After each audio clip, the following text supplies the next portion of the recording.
Nous allons réaliser ensemble du pâté de campagne. Alors, un pâté très simple. Pour réaliser la recette, tout d'abord les viandes, de la poitrine de porc, de l'épaule de porc, de la gorge de porc, des foies de volaille.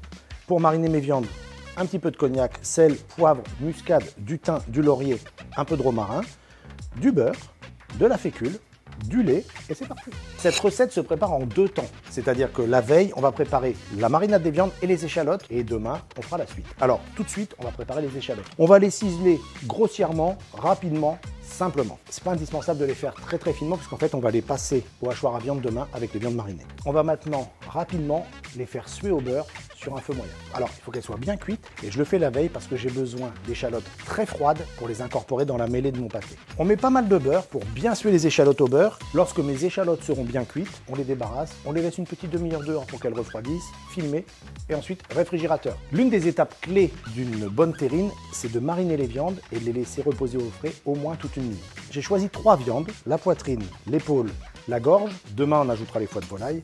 En fait, ces 3 viandes ont un intérêt. L'épaule est assez maigre, donc elle va m'apporter de la texture, elle va m'apporter la saveur et le côté viande de mon pâté. La gorge, c'est ce qui va m'amener le gras, qui va assurer la liaison. Et la poitrine, c'est l'entre-deux, maigre et gras, qui va m'apporter une texture assez onctueuse et beaucoup de goût. J'ai laissé la couenne sur les poitrines de porc. Ça va apporter un petit peu de collagène qui va permettre à la terrine de bien se tenir après refroidissement. Première chose à faire, on les coupe en petits dés pour que demain je puisse les mettre dans le moulin à viande. Ma viande est coupée en morceaux, on va maintenant l'assaisonner. L'assaisonnement d'une terrine est assez précis. Moi je mets 14 g de sel pour 1 kg de chair, 2 à 3 g de poivre, quelques râpures de muscade et bien évidemment un petit peu de cognac. Là c'est juste pour enrober chaque morceau pour bien le mariner. On remue, on filme et toute la nuit au réfrigérateur. Ça y est, mes viandes ont mariné toute la nuit. Alors, toute la nuit au frigo, ça a 3 intérêts. La viande rassit un petit peu, il y a un échange de saveurs entre les différents morceaux. La marinade pénètre, alors très peu, mais elle vient vraiment enrober ma viande et lui donner du goût. Et ensuite, elle est très froide. C'est important d'avoir une mêlée bien froide parce qu'en fait, ça maintient la texture des viandes et c'est ce qui vous donne un pâté réussi, pas grumeleux et qui se tiendra bien quand il sera refroidi. Ça y est, ma viande est hachée. Dedans, je vous rappelle, j'ai mes aromates, mon cognac, mes échalotes. Maintenant, on va diluer un petit peu de fécule de pomme de terre avec du lait. Alors, ça va permettre d'augmenter un petit peu le moelleux de mon pâté et par la fécule d'assurer une liaison. Parce que vous avez vu, je ne mets pas du tout d'œuf dans mon pâté. Je vais maintenant mélanger délicatement mon lait, ma fécule et ma mêlée. La mêlée est prête. On va maintenant foncer les terrines, c'est-à-dire je vais mettre ma mêlée dans ma terrine. Alors, petite précaution, c'est tout simple. Vous allez commencer par en mettre au fond et du fond, vous allez remonter sur les parois.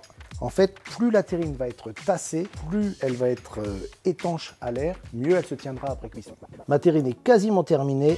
On va maintenant répartir sur la surface les aromates. Alors, du laurier, une petite branche de romarin.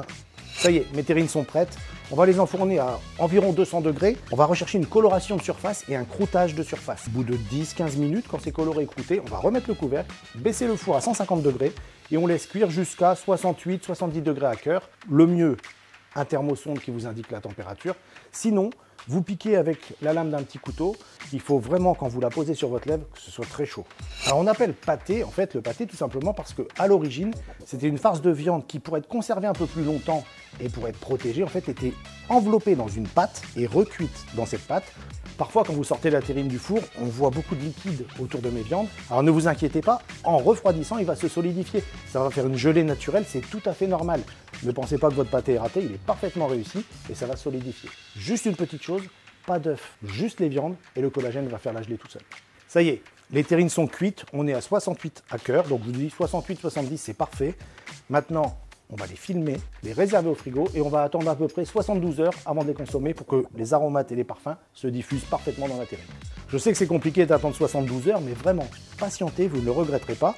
Pour déguster le pâté de campagne, tout simplement, un bon pain de campagne, un peu tiède, un peu toasté, de la moutarde, quelques pickles, cornichons, et régalez-vous.